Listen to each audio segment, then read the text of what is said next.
오늘도 삼위일체 하나님께 영광 돌리고 사랑 고백한 우리들에게 하나님 아버지를 참되게 예배하는 역사, 그 은혜가 가득하기를 예수님의 이름으로 축복합니다. 우리가 사랑 고백하는 것은 그냥 한번 해보는 게 아니고요, 우리 하나님 아버지께, 삼위일체 하나님께 영광의 예배를 올려드리는 행위입니다. 그래서 늘 우리가 기쁜 마음으로 사랑의 고백을 하는 것이고, 그 가운데 아버지께서는 우리의 예배가 참된 예배인 것으로 인정하시고 받아주시는 역사가 나타나게 되는 것입니다.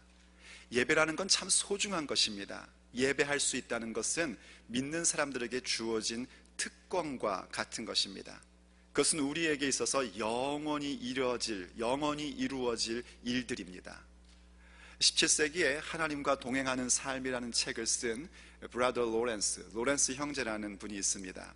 이 하나님과 동행하는 삶이라는 책은 17세기에 쓰여졌음에도 불구하고 오늘까지 많은 그리스도인들에게 사랑받는 애독서 중에 하나입니다.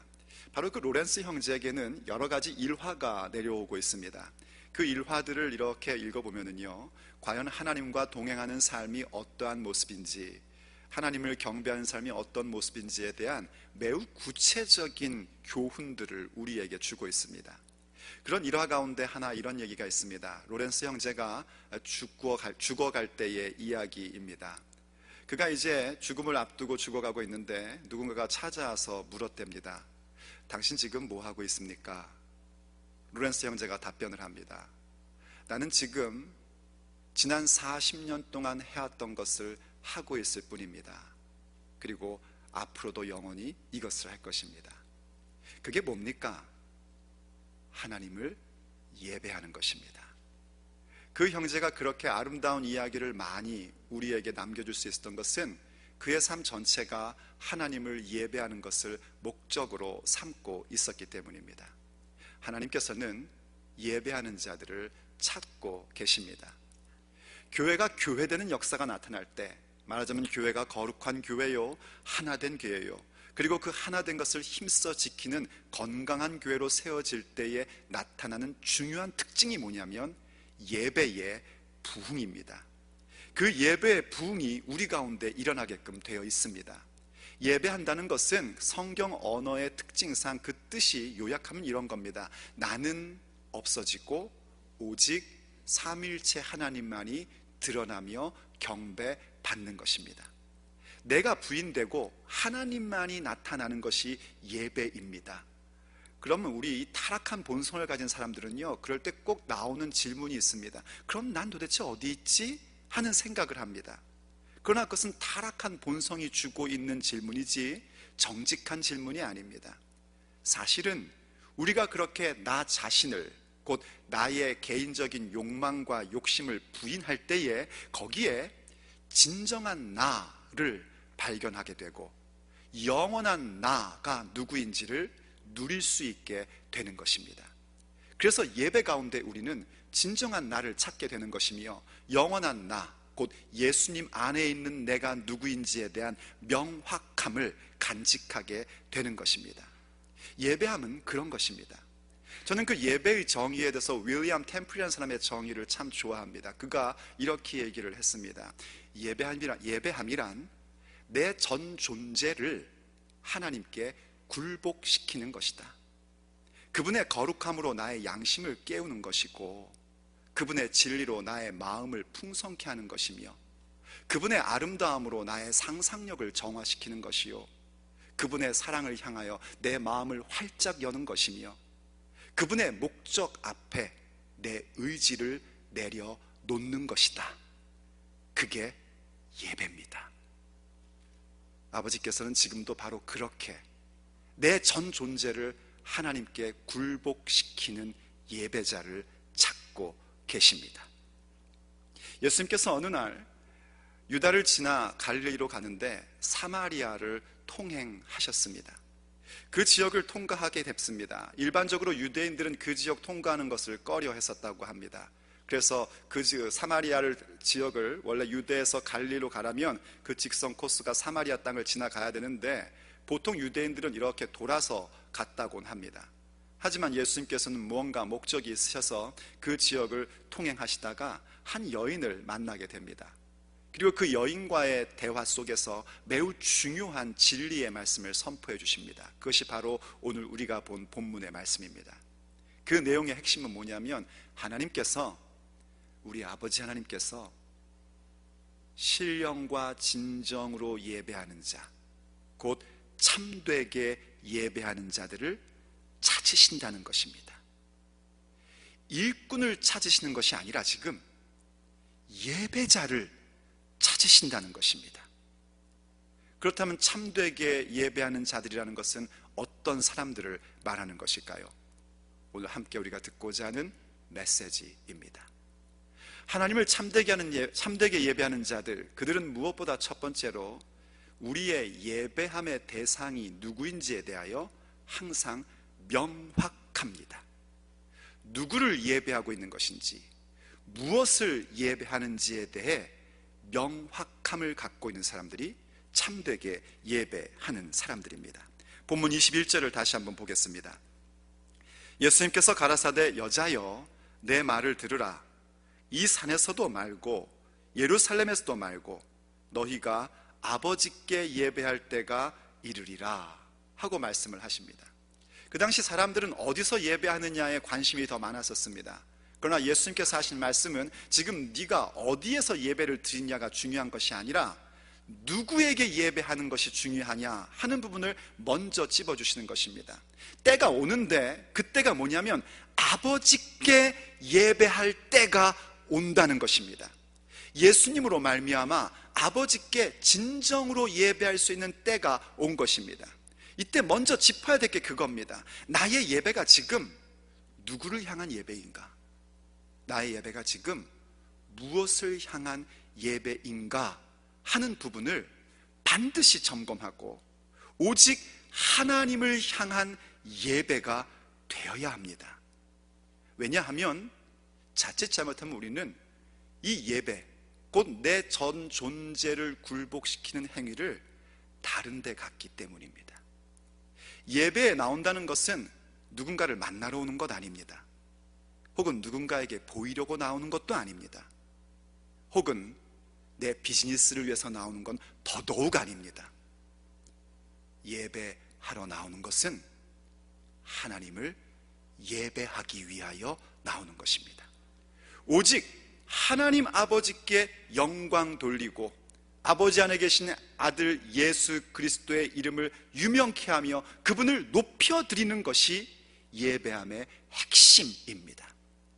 우리의 예배는 사실 어디의 모형이냐면 천국에서의 예배의 모형입니다. 우리가 지금 예배하는 행위는 그저 우리끼리 만들어서 하는 것이 아니라 천국의 예배를 본따서 하고 있는 겁니다. 요한계시록 4장과 5장에 보면 천국의 예배가 거기에 묘사가 되어 있습니다. 여러분들이 꼭 한번 읽어보시기를 바랍니다. 그 내용을 보면은요, 4장과 5장에서 그 예배의 모습이 어떤 모습으로 나오는가, 천국에 있는 네 생물 곧 천사들이 하나님을 경배하고 아버지께 거룩함을 노래합니다. 또 동시에 24장로가 그렇게 하나님께 영광을 올려드립니다. 그리고 그 영광 올려드리는 것이 보좌에 계신 이와 어린 양에게 영광을 돌려드리는데, 그 내용을 살펴보면 하나님의 거룩함을 찬양하고 하나님의 창조와 하나님의 섭리를 찬양합니다. 그리고 동시에 예수님의 구속하심과 예수님의 다스리심, 곧 그분이 우리의 왕되심을 선포합니다. 그리고 특이점 그 가운데에 성도들의 기도가 함께 아우러져 있는 것을 보게 됩니다. 이렇게 예배 가운데 어떠한 모습들이 있는 것이냐면 찬양을 드리고 하나님의 말씀에 대한 진리의 선포가 있고 그리고 기도가 있는 것이 예배입니다. 이 모든 예배 가운데 중요한 핵심은 뭐냐면 바로 보좌에 계신 이와 어린 양께 그 모든 찬양을 올려드리고 그분들에 대한 놀라운 일들에 대해서 선포가 있다는 것이 예배의 핵심의 모습입니다. 그리고 그 모습은 온 세상과 연결되어 있는 모습을 요한계시록에서 보여주는데요, 계시록 5장 13절로 14절 말씀을 보면 특별히 이렇게 나옵니다. 바로 그 예배에 대한 맨 마지막 부분인데, 내가 또 들으니 하늘 위에와 땅 위에와 땅 아래와 바다 위에와 또 그 가운데 모든 만물이 가로되 보좌에 계신 이와 어린 양에게 찬송과 존귀와 영광과 능력을 세세토록 돌릴지어다 하니 내 생물이 가로되 아멘 하고 장로들은 엎드려 경배하더라. 하늘 위, 땅 아래, 바다 위, 그리고 그 모든 가운데 있는 생물들, 곧 온 세상이 보좌에 계신 하나님 아버지와 어린 양 되신 예수 그리스도께 찬송과 존귀와 영광과 능력을 영원토록 돌려드리는 것이 바로 예배인 것입니다. 이때 우리는 아멘으로 화답할 수밖에 없는 것이고, 천국에서도 우리가 그렇게 아버지께 예배 올리고 찬양 드릴 때에 아멘으로 화답하여 천국의 예배와 이 땅의 예배가 서로 함께 아우러져 있는 것을 성경이 우리에게 보여주고 있는 것입니다. 우리의 예배는 과연 누구를 향한 예배입니까? 예배함이라는 것은 우리의 기분을 좋게 하려고 하는 것이 아닙니다. 물론 아버지를 예배하고 진심으로 예배하다 보면 우리의 영이 기쁘기 때문에 기분이 좋아집니다. 그러나 기분 좋아지는 것이 목적이 아닙니다. 우리의 예배는 그저 종교 행사 한번 치러 오는 것이 아닙니다. 종교 행사에 참여하는 것은 아무 의미가 없습니다. 우리가 예배하는 것은 오직 살아계신 하나님 아버지께, 그리고 그 어린 양이신 예수님께 노래하며 그 선포의 말씀을 듣고 아멘하여 영광을 올려드리고 바로 아버지 하나님 앞에 기도함으로써 그 능력을 힘입어 예배자의 삶을 살고자 예배하러 나오는 것입니다. 그 예배는 어느 누구도 방해할 수 없습니다. 나 자신도 그 예배함을 방해할 수 없는 것입니다. 교회에 나와서 어떤 기분 나쁜 일들이 생겼다고 해서 나의 예배함을 방해하게 해서는 안 되는 것입니다. 내 형편과 내 사정이 나의 예배함을 방해할 수 없는 것입니다. 어떤 것도 어떤 누구도 나 자신도 하나님을 예배함은 결코 방해할 수 없어야 합니다. 왜냐하면 우리의 예배함이라는 것은 우리의 영원한 목적이기 때문입니다. 지난 1월달 금요기도회 가운데도 한번 나눴던 얘기인데요, 그런 이야기가 있습니다. 어떤 한 노모가 중년 아들이 오늘 일요일 교회 가야 되는데 안 일어나는 거예요. 하도 속상해서 일어나야지, 교회 가야지, 교회 가야 될 거 아니냐. 엄마 5분만이요. 5분이 지났는데도 안 일어납니다. 야, 너 왜 그러니? 이러다 늦겠다, 빨리 일어나라. 엄마 5분만이요. 너 진짜 이럴 거야? 도대체 이유가 뭐야? 엄마가 화가 나서 물었습니다. 그 여자아들도 벌떡 일어나더니 얘기합니다. 엄마, 진짜 교회 가기 싫어요. 교회 가보세요. 장로님 기도는 얼마나 긴지 창세기에서 계시록까지 다 훑으시죠. 성가대는 맨날 불협화음이죠. 우리 교회 성가대는 진짜 어디 가셨죠? 정말 잘하세요. 맨날 틀리죠. 사람들은요, 겉으로는 나이스한 척 인사하지만 하나도 안 나이스하죠. 진짜 교회 가기 싫어요. 그랬더니 어머니가 대답하더랍니다. 얘야, 그럼에도 불구하고 네가 교회 가야 될 3가지 이유가 있다. 첫째, 일요일에 교회 가는 것은 선택이 아니라 의무다. 왜냐하면 일요일은 일요일이 아니라 주일이기 때문이다. 둘째, 교회에 가는 것은 그렇게 사람 보러 가는 거 아니다. 하나님께 예배드리러 가는 것이다. 하나님께 집중 좀 해라. 셋째, 이게 정말 중요한 이유인데 네가 그래도 그 교회 담임 목사잖니? 하더라는 겁니다.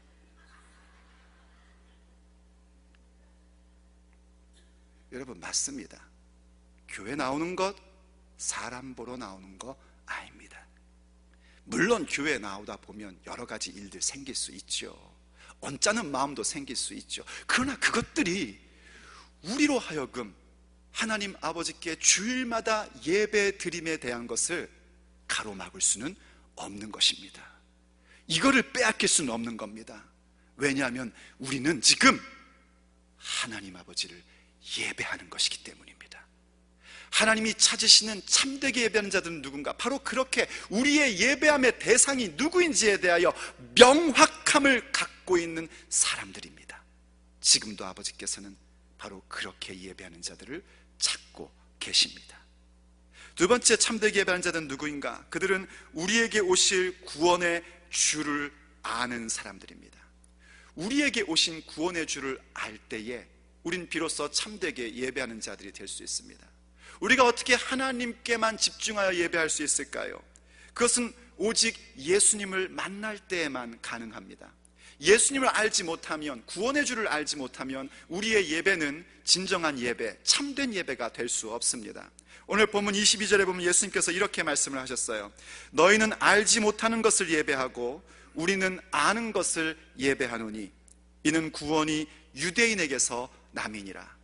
이때 너희는 누구냐면 사마리아 사람들을 얘기하는 겁니다. 그리고 우리는 유대인들을 얘기하는 것인데요, 유대인과 사마리아 사람들 사이는 굉장히 안 좋았었습니다. 왜냐하면 유대인들이 사마리아 사람들을 상종하지를 않았거든요. 원래 역사적으로 사마리아 사람들은 북이스라엘 지파 후손들이라고 볼 수 있습니다. 그런데 그들이 하나님께 범죄하여 역사적으로 아시리아, 성경에 아수르라는 나라에게 멸망을 당하게 되는데, 그 당시 아수르라는 나라는 어떤 정책을 갖고 있었냐면 모든 민족들을 다 섞어놓고자 하는 그런 정책을 갖고 있었습니다. 이른바 혼혈 정책을 해서 민족성을 다 없애버리고 싶은 그런 열망들을 갖고 있었던 거죠. 그것에 대한 피해를 입은 자들이 바로 이 사마리아 사람들입니다. 그 당시 혈통을 중시 여기던 유대인들은 사마리아 사람들을 그래서 굉장히 나쁘게 봤고 멸시를 했었습니다. 그러면 예수님께서 너희는 알지 못하는 것을 한다 그러면 예수님도 이 사람들을 멸시하는 겁니까? 이건 그런 얘기가 아닙니다. 여기엔 배경이 있습니다. 바로 그런 이유 때문에 사마리아인들과 유대인들은 굉장히 결별되어 시간들을 보냈고요, 그러다 보니까 학자들 얘기에 의하면 사마리아 사람들에게는 사마리아 모세오경이라는 게 있었답니다. 그것은 유대인의 모세오경, 곧 지금 우리가 보고 있는 모세오경과 조금 차이를 갖고 있는데, 이 조금의 차이가 매우 중요한 핵심을 빼먹고 있다고 합니다. 그건 뭐냐면 신명기 18장에 모세가 마지막 때에 나와 같은 선지자를 보내주시리라 하는 부분이 빠졌답니다. 그 나와 같은 선지자를 보내준다는 얘기는 뭐냐면 오실 예수님에 대한 예언의 말씀이었어요. 그들은 오실 예수님에 대한 부분들이 없었던 겁니다. 더군다나 이 사마리아 사람들은 우리가 지금 보고 있는 일테면 여호수아서부터 말라기까지 곧 예언서와 시가서를 받아들이질 않았답니다. 예언서와 시가서에서 매우 중요한 건 뭐냐면 오실 예수님에 대한 예언의 말씀이 매우 핵심적으로 들어있습니다. 이러한 부분들이 없다 보니까 사마리아 사람들은 뭘 강조했냐면 그리심산이라는 부분을 강조했다고 합니다. 그리심산은 신명기서에서 축복을 상징하는 것이기 때문에 그것을 굉장히 좋아했고, 그럼에도 불구하고 도대체 어떻게 되는 것이지, 예루살렘은 뭐지 하는 그런 혼동 속에서 막연하게 그리스도가 오시면 이 모든 혼동이 사라지겠지 하는 생각들을 갖고 있었다는 겁니다.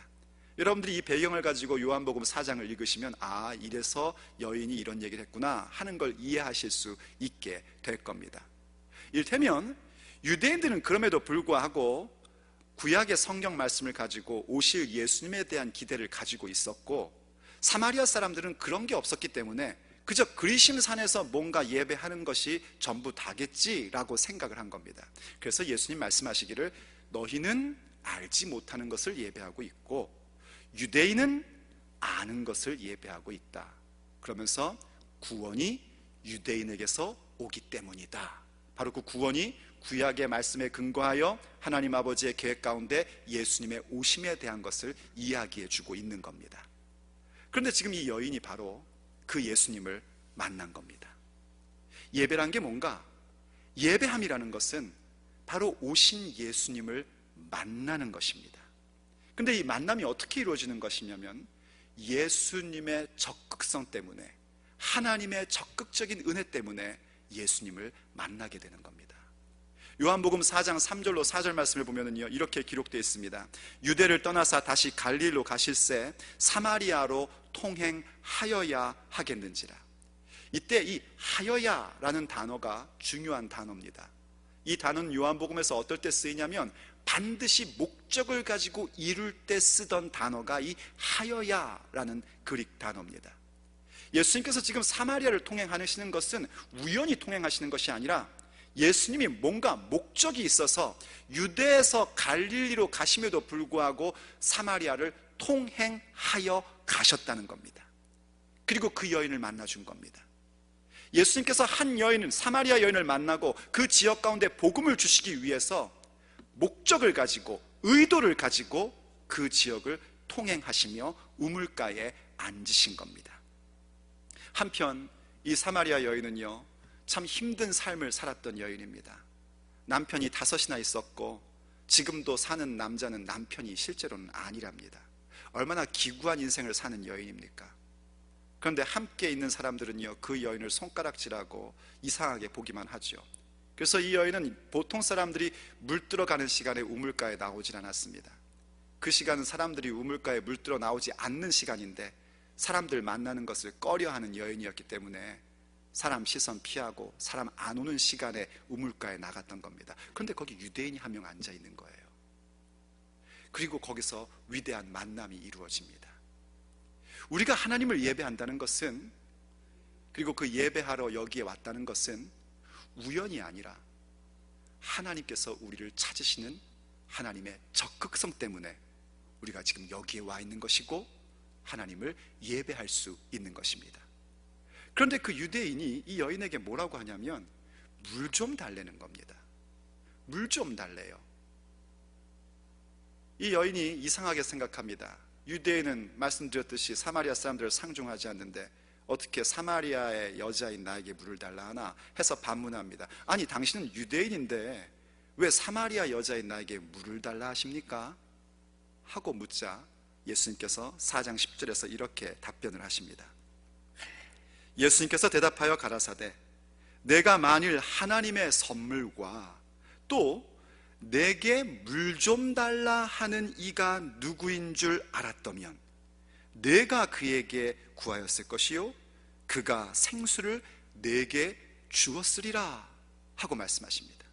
지금 물 좀 달라 하신 그분이 누구냐면 사실은 생수를 주실 수 있는 분이라는 것입니다. 그런데 그 여인은 지금 이 물 좀 달라 하는 분이 누군지도 모르고 하나님의 선물이 무엇인지도 모르는 상태 속에 있는 겁니다. 그래서 퉁명스럽게 말합니다. 우물 깊거든요. 아니, 뜰 도구도 없는 사람이 어떻게 물을 줄 수 있다고 합니까? 하고 그렇게 다시 또 반문을 하자 예수님께서 13절과 14절에서 이렇게 말씀을 하십니다. 예수님께서 대답하여 가라사대 이 물을 먹는 자마다 다시 목마르려니와 내가 주는 물을 먹는 자는 영원히 목마르지 아니하리니 나의 주는 물은 그 속에서 영생하도록 솟아나는 샘물이 되리라. 예수님 주시는 물은 뭔가 영생하도록 솟아나는 샘물을 주신다는 것입니다. 그냥 마시면 한번 목마른 그런 일반적인 물이 아니라 영원한 생명의 물을 주시는 분이라는 것을 말씀하고 계신 것입니다. 그런데 이상하죠. 그분이 지금 여인에게 뭐라고 먼저 말씀하셨냐면 물 좀 달랩니다. 오늘 우리가 아버지 앞에 나와 예배할 때 그런 느낌 들 때가 있습니다. 아버지께서 우리에게 너희 시간을 달래십니다. 예배하는 건 분명 우리의 시간을 드리는 겁니다. 그래서 나왔더니 헌금도 하렵니다. 11조를 하렵니다. 뭘 달래십니다. 자꾸 그것뿐만이 아니라 봉사도 하렵니다. 아니, 왜 나에게 이런 걸 달라 하십니까? 우리가 예수님을 모르면 이것을 달라 하시는 분의 그 의도를 이해하지 못합니다. 그분은 누군가? 물 좀 달라 하신 그분은 생명의 물을 주시는 분이십니다. 우리에게 시간을 달라 하신 그분은 누구냐면 우리에게 영생을 주시는 분이십니다. 왜 우리에게 시간을 내놓으라 하시는가? 우리에게 영원한 생명을 주시고자 우리에게 시간을 내놓으라고 하시는 것입니다. 왜 우리에게 11조를 하라고 하시는가? 그것은 우리가 돈에 얽매이는 자들이 아니라 하나님 앞에서 하나님께서 우리의 인생을 보장해 주시고 우리의 육체의 날들 가운데 모든 필요를 채워주시고 싶으신 아버지의 열망 때문에 그 믿음을 우리에게 보이라고 말씀하시는 것입니다. 왜 우리에게 봉사를 하시는가? 우리의 육체의 날들이 허무한 것으로 끝나지 아니하고 허무한 데 육체의 시간을 다 써버리는 것이 아니라 보람된 인생을 살고 마침내 그 보람된 삶으로 말미암아 아버지께서 영원한 상급을 주시고 싶으셔서 우리에게 봉사하라고 말씀하시는 겁니다. 우리에게 생명의 물을 주시고자 물 좀 달라고 말씀하고 계신 것입니다. 그 주님을 만나야 됩니다. 내게 물 좀 달라 하신 분이 누구인지 그분을 이해하고 그분이 바로 천지를 창조하신 하나님이시며 나를 구원하신 예수님이시요 지금도 나의 인생을 보람되게 만드시는 성령님이시라는 사실을 분명히 알아야 합니다. 그때의 우리의 예배가 참되게 예배하는 예배함으로 들어갈 수 있는 것입니다. 그런데 이 여인이 이걸 이해하지 못합니다. 이 영적인 말을 이해하지 못해요. 그리고 하는 말이 그겁니다. 아이고, 그런 물이 있어요, 세상에나. 그 물 좀 줘서 저 좀 마시게 해주세요. 다시는 목마르지 않고 물들어 좀 안 오게. 그러자 예수님께서 이번에는 그 여인의 현실 문제를 건드리십니다. 내 남편을 데려와라. 남편 없습니다. 그래, 네 말이 맞다. 전에 너가 남편이 5이 있었는데 지금 있는 남자도 내 남편 아니지 않냐. 네 말이 맞다. 그제서야 이 여인이 깨닫습니다. 이분은 보통 분이 아니구나. 그래서 말합니다.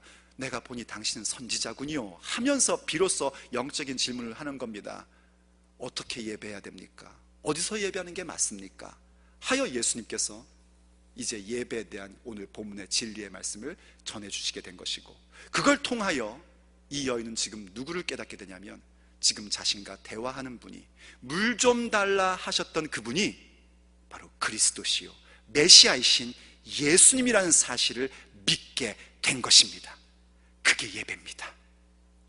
우리가 예배한다는 것은 아버지 앞에 시간 드리는 것이고 물질 드리는 것이고 나의 노동력을 드리는 것이 분명히 예배입니다. 그런데 왜 그것을 우리에게 요구하시는가? 바로 우리에게 영생을 주시고 우리의 인생을 보장해 주시고 우리의 삶을 보람된 모습으로 승화시켜 주시고자 오늘도 우리에게 물 좀 달라고 하시면서 말씀하고 계신 겁니다. 아버지께서 우리에게 생명을 주실 것입니다. 뿐만 아니라 우리의 현실의 삶의 문제도 해결해 주실 것입니다. 여러분, 지금 무슨 상태 속에 여기에 계십니까? 어쩌다 우연히 여기에 와 계십니까? 아니면 물 좀 달라 하시는 예수님의 요구가 부담스러움 가운데 앉아 계십니까? 혹 주님께서 여러분의 현실 문제를 지적하시며 이 문제 어떡할래 하는 말씀을 듣고 힘들어하고 계십니까? 주님을 만나십시오. 예수님을 만나십시오. 그분은 우리를 어렵게 하거나 무거운 짐을 주시는 분이 아니라 우리에게 생명을 주시고 구원을 주시고 우리의 육체의 날들로 하여금 아버지의 기업을 이루는 인생을 만들어주시는 주 예수 그리스도십니다. 그것을 알고 그것을 믿는 것이 바로 하나님을 예배함입니다. 세 번째로, 참되게 하나님을 예배하는 자들은 신령과 진정으로 예배합니다. 오늘 본문 23절과 24절 말씀, 가장 핵심적인 말씀이죠. 아버지께 참으로 예배하는 자들은 신령과 진정으로 예배할 때가 오나니 곧 이때라. 아버지께서는 이렇게 자기에게 예배하는 자들을 찾으시느니라. 하나님은 영이시니 예배하는 자가 신령과 진정으로 예배할지니라. 오늘 본문의 신령과 진정이라는 단어는요, 영과 진리라는 단어로도 번역할 수 있습니다. 그래서 개역 개정 성경은 영과 진리라고 번역을 했습니다. 이 영과 진리가 무슨 의미냐 하는 것은 성경학자 간에 두 가지의 의견이 있습니다. 하나는 이 영이라는 단어가 성경에서 성령님을 표현할 때도 쓰는 단어입니다. 그래서 성령님으로 그리고 진리의 말씀으로 하나님께 예배한다 하는 그런 해석이 있고요. 또 하나는 이게 영이 성령님께 쓰는 영이기도 하지만 사람의 영을 말할 때도 쓰는 표현이기 때문에 우리가 우리의 그 영, 곧 우리의 그 진심으로 영적으로 그 정성을 다해서 아버지께 예배 드려야 된다 하는 것으로 보는 사람들도 있습니다. 그때 진리라는 것은 진정의 의미로 우리의 마음이 참되게 어떤 거짓된 것이 없이 간사한 것이 없이 예배 드린다라는 의미입니다. 이런 두 가지 의견이 있는데 성령님과 말씀에 대한 건 다음 시간에 보도록 하고, 오늘은 바로 그 신령과 진정, 정말 내 마음의 깊은 곳에서부터 우러나오며 그리고 내 속에 간사함 없이 거짓 없이 예배하는 것으로 우리가 함께 보려고 합니다. 한번 보십시오, 여러분. 우리가 참되게 하나님을 예배하는 자들로서 우리의 예배 대상이 누구인지를 명확하게 합니다. 사람 보러 오는 것 아니고 내 형편 사정도 다 뒤로 하고 오직 삼위일체 하나님께 예배한다 하는 것을 분명히 알고 있고, 뿐만 아니라 바로 우리의 구원의 주가 누구이신지를 명확히 알아. 우연도 아니요, 또 나에게 물 좀 달라 하신 분이 나에게 부담 주시는 것도 아니고 내 현실의 문제를 자꾸 보게 하는 말씀이 나를 괴롭히는 말씀도 아니라 오히려 내 삶에 풍성함을 주시고 영원한 생명을 주시고 아버지께로 가까이 가게 하십니다 하는 사실을 알게 될 때에 우린 자연스럽게 하나님 아버지께 신령과 진정으로 예배할 수 있는 자들이 되는 것입니다. 신령과 진정으로 예배한다는 것은 어떤 예배의 형식을 의미하는 것이 아닙니다. 예배는 전통적인 예배도 있고 현대적인 예배도 있습니다. 무엇이 더 중요하냐, 무엇이 더 좋으냐, 그런 거 없습니다. 정말 중요한 것은 전통식으로 예배를 하던 혹은 현대식으로 예배를 하던, 음악이 화려하던 음악이 좀 어설프던 우리의 중심이 지금 신령과 진정으로 아버지 앞에 내 마음을 드리며 간사함 없이 거짓 없이 하나님만을 예배하고 있느냐가 중요한 것입니다. 신령과 진정으로 아버지 앞에 예배하는 것이 어떤 모습일까? 오래전에 읽었던 한 글이 생각이 납니다. 한 농부가 누군가의 초대로 부흥에 참석을 했다고 합니다. 부흥에 참석해서 하나님의 은혜로 예수님을 영접하게 되고 예수님만이 주인이라는 사실을 믿게 된 겁니다. 집으로 돌아와서 가족을 다 모았습니다. 자녀들도 모으고 손주들도 모았어요. 그리고 얘기합니다. 오늘부터 우리 집은 예수님을 믿는다. 옛날 얘기이기 때문에 그렇게 되면 다 그렇게 되는 시대였어요. 가장이 예수님 믿으면 다 따라오는 겁니다. 그때는요. 전부 다 예수님을 믿는다. 오늘부터 우리 집 주인은 예수님이시다. 그렇게 선언을 하고 집에 있던 모든 우상들을 다 끄집어서 깨트리고 불태워 버립니다. 전부 다 예수님 믿는 것이다. 알았지? 착한 아내와 자녀들이 전부 다 아버지의 뜻대로 그럼요 하고 대답을 합니다. 그 다음날 아침에 문득 부흥 강사 목사님이 하신 얘기가 생각이 나는 거예요. 가정 예배를 꼭 드려라 한 얘기가 생각이 나는 겁니다. 그래서 가족들을 불러 모았습니다. 야, 우리 가족 예배를 드려야겠다. 다 모여라. 그리고 막상 가정 예배를 탁 하려고 하니까 뭘 어떻게 해야 되는지를 모르겠는 거예요. 일단 성경 찬송도 없고, 성경 찬송 있어봐야 찬송가 한 장도 모르는 상태 아닙니까? 엊그저께 예수님 영접했는데 뭘 알겠습니까? 아무것도 생각하는 데가 어떻게 해야 될지 모르겠는 거예요. 그래서 이 농부가 잠깐 생각을 하더니 가족들한테 이렇게 얘기합니다. 전부 나 따라해. 그러더니 갑자기 손을 번쩍 들며 말합니다. 예수님 만세! 예수님 만세! 예수님 만세! 이렇게 3번 따라하게끔 하고 크게 외쳤답니다. 그리고 기쁜 얼굴을 하고 말합니다. 가정 예배를 마쳤다. 각자 일터로 가도록. 저는 이 이야기가 픽션이라고 생각을 하는데 이 얘기를 읽으면서 나의 예배가 어떤가 하는 생각을 해봤습니다. 나에게 그 마음이 있는가? 나에게 오직 삼위일체 하나님만을 경배하며 오직 보좌에 계신 이와 어린 양에게만 존귀와 영광과 찬송과 능력을 세세무궁토록 돌려드리는 그 마음이 내게 있는가 하는 생각을 갖게 됩니다. 여러분, 우리에게 이 마음이 있습니까?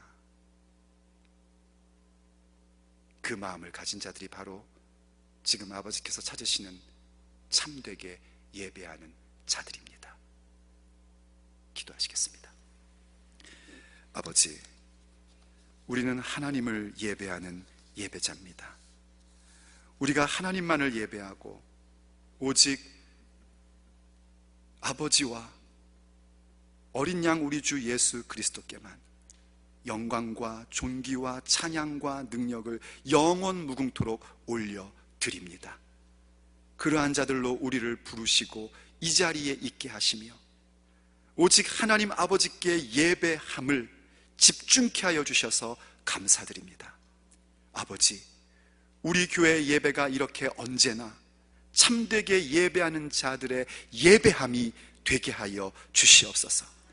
그래서 우리의 예배를 통하여 아버지께서 영광을 받으시고 이 예배를 통하여 수많은 사람들이 예수님을 만나게 되고 물 좀 달라 하신 예수님이 누구신지를 알게 되며 그 예수님을 만나 우리와 함께 이렇게 참되게 예배하는 자들이 행렬 가운데 들어오게 되는 그 귀한 역사가 이루어지게 하여 주시옵소서.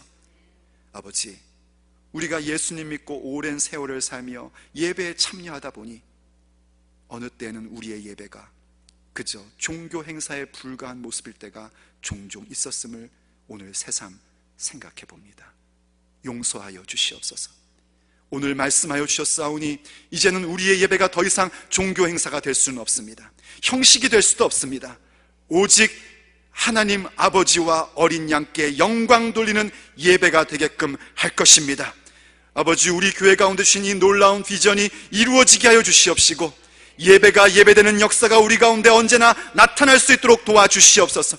그러므로 아버지, 우리의 마음을 갈아엎어 주시옵시며 우리의 마음이 언제나 하나님을 향한 진정한 마음이, 그 신령한 마음이 넘칠 수 있도록 도와주시옵소서. 오직 그 일은 성령님의 충만함만으로 이루어지는 줄로 알고 있습니다. 그러므로 아버지, 우리를 언제나 성령님으로 충만케 하여 주시옵시고 말씀으로 가득하게 하여 주셔서 아버지를 예배함이 우리의 목적임을 깨닫고 그 목적을 이름으로써 우리의 우리됨, 교회의 교회됨이 우리 주 예수 그리스도 안에서 온전히 이루어지게 하여 주시옵소서. 우리 주 예수 그리스도의 이름으로 간절히 기도 올립니다. 아멘.